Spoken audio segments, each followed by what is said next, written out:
Siapa Antikristus? Bacaan diinspirasi dari surat pertama Rasul Yohanes, bab 2, ayat 18 sampai dengan 21. Anak-anak, inilah waktu yang terakhir, dan seperti yang telah kamu dengar, bahwa Antikristus akan datang. Sekarang telah bangkit banyak antikristus. Dari hal inilah kita mengetahui bahwa waktu ini benar-benar waktu yang terakhir. Memang mereka berasal dari antara kita, tetapi mereka bukan bagian dari kita.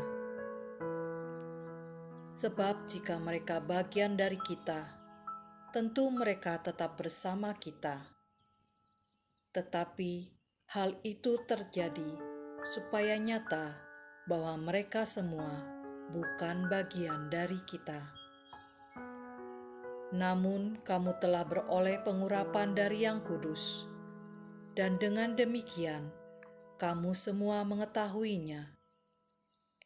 Aku menulis kepadamu, bukan karena kamu tidak mengetahui kebenaran, tetapi justru karena kamu mengetahuinya, dan karena kamu juga mengetahui bahwa tidak ada dusta yang berasal dari kebenaran. Demikianlah sabda Tuhan. Syukur kepada Allah. Dalam surat pertama Rasul Yohanes yang kita baca hari ini, membahas tentang kedatangan Antikristus. Siapakah yang dimaksud dengan Antikristus? Pertama, Antikristus adalah seorang yang menyangkal atau menolak Yesus sebagai Kristus, Mesias, Allah, dan Tuhan. Ia tidak mengakui keilahian Yesus. Siapakah pendusta itu? Bukankah dia yang menyangkal bahwa Yesus adalah Kristus? Inilah Antikristus, yaitu dia yang menyangkal baik Bapa maupun Anak. Kedua, Antikristus mengajarkan ajaran palsu, menyebarkan ajaran sesat yang bertentangan dengan Injil. Misalnya, mereka mengatakan Yesus bukanlah Allah. Yesus hanyalah manusia biasa. Juga menyangkal atau menolak bahwa Yesus adalah satu-satunya jalan keselamatan. Ketiga, Antikristus adalah sosok yang membawa banyak orang kepada pemberontakan terhadap Tuhan, menjauhkan dari Tuhan dengan hidup dalam dosa. Saya teringat kisah seorang pria kaya yang sangat sukses. Ia tidak percaya kepada Yesus Kristus.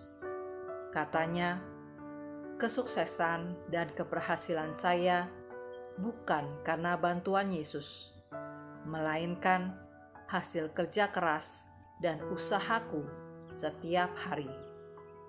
Aku juga bisa menciptakan kebahagiaanku sendiri.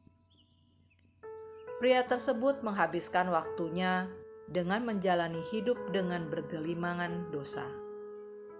Namun, suatu hari ia divonis menderita kanker otak. Ia berusaha mencari kesembuhan dengan mengunjungi berbagai dokter, tetapi penyakitnya tidak kunjung sembuh. Di tengah keputusasaannya, seorang teman mengajaknya untuk berdoa. Dalam doa tersebut, ia merasakan Tuhan menyapanya. Perlahan, ia mulai menyadari bahwa hanya Tuhan yang dapat menyelamatkannya. Ia pun memahami bahwa harta melimpah yang dimilikinya tidak lagi berarti apa-apa. Sejak saat itu, cara pandangnya berubah. Ia mulai rajin berdoa dan menaruh kepercayaannya kepada Tuhan. Ia merasakan damai dan sukacita yang belum pernah ia rasakan sebelumnya. Akhirnya, ia meninggal dunia dalam keadaan bahagia dengan hati yang penuh kedamaian. Marilah berdoa. Bapa, kiranya semakin banyak orang mengerti secara hati nurani hanya Yesus sebagai Allah yang benar, juga mengerti bahwa hanya Yesus yang dapat membebaskan semua manusia dari dosa dan menyelamatkan semua jiwa yang berharap padanya dari neraka. Bapa, kami juga mohon kiranya Engkau terus menjaga kami supaya tetap setia, taat, dan terus melekat kepadamu. Amin.